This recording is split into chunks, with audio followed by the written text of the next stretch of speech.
Leo Tolstoy's Anna Karenina is not a grand romantic soap opera about a scandalous love affair, nor is it a simple cautionary tale against female rebellion. It is a terrifyingly precise, deep-dive anatomy of an empire's hypocrisy. It is a brutal demonstration of what happens when a woman, trapped inside the highest fortress of aristocratic privilege, attempts to trade her legal security for authentic human passion, only to find herself crushed by the heavy iron wheels of a society that permits every vice but forgives no truth. Too many modern adaptations treat this masterpiece as a melodramatic tragedy of a bored aristocratic wife who fell for a handsome cavalry officer. Today, we strip away that superficial romance. We will look at this text through an unflinching lens to see how Russia's most celebrated high society goddess orchestrated her own spiritual and physical execution. Our tragedy begins not in a bedroom, but inside a perfectly manicured cage. The protagonist, Anna Karenina, is the jewel of the St. Petersburg elite. She is beautiful, she is brilliant, and she is married to Alexei Karenin, a powerful, high-ranking imperial minister whose entire life is governed by bureaucratic codes and social decorum. Karenin does not love his wife as a human being. He loves her as a prestigious piece of property that validates his status. He has no poetry, no fire, and no capacity for genuine emotion. His life is a balanced ledger of state papers and public respectability. Anna has spent 8 years acting as the perfect specimen in this gold-plated parlor. She has suppressed her vitality, her hunger, and her youth to appease a rigid system.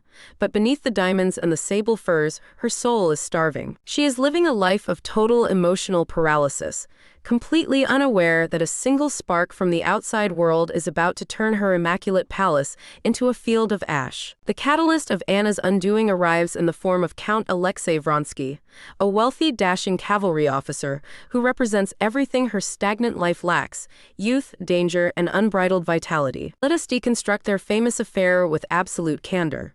When Vronsky pursues Anna, he is initially playing a high society game. In the elite salons of Imperial Russia, seducing a married woman of high standing is not a crime, it is a prestigious sport. Provided you follow the unwritten rule, keep it secret, keep it polite, and never disrupt the public balance. But Anna does not understand how to play games. When she surrenders to Vronsky, she does so with the terrifying totalism of a religious fanatic. She doesn't just want a backdoor tryst. She wants a total rebirth. The moment she tells her husband the truth, the protective armor of her class shatters. Karenin's horror is not driven by jealousy or a broken heart. He is terrified of a public scandal that will depreciate his political currency. He tells Anna, "You can do whatever you want in private, but you must maintain the appearance of a loyal wife." This is the foundational code of the elite. Hypocrisy is the oil that keeps the machine running.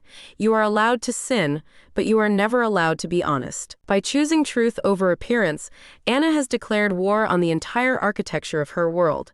She has stepped across the boundary line, completely blind to the fact that the system handles rebels not with anger, but with total freezing isolation. To escape the suffocating judgment of St. Petersburg, Anna and Vronsky flee to Europe. But a human being cannot survive on a diet of pure passion within a vacuum. This is where the cold, structural machinery of class-gender dynamics begins to breach their sanctuary. Let us look at the asymmetrical ledger of their exile. By running away, Vronsky has lost nothing. He is still a wealthy count, his money is secure, and society views his adultery as a fashionable masculine adventure. He can return to his clubs, his races, and his aristocratic networks whenever he pleases. His world is still vast and filled with options. But Anna has lost everything. She has been stripped of her social standing. She is legally denied access to her beloved son, and she cannot secure a divorce from her vengeful husband. Her entire universe has shrunk to a single, terrifying dependency: the affection of Vronsky. When they return to Russia, the trap snaps shut. Anna attempts to re-enter society by attending the opera, only to face a brutal, coordinated social execution. The very women who conducted secret, sordid affairs behind closed doors look at Anna with performative disgust. They reject her not because she is immoral, but because her honesty has exposed their own systemic hypocrisy. Anna is placed in a permanent social quarantine.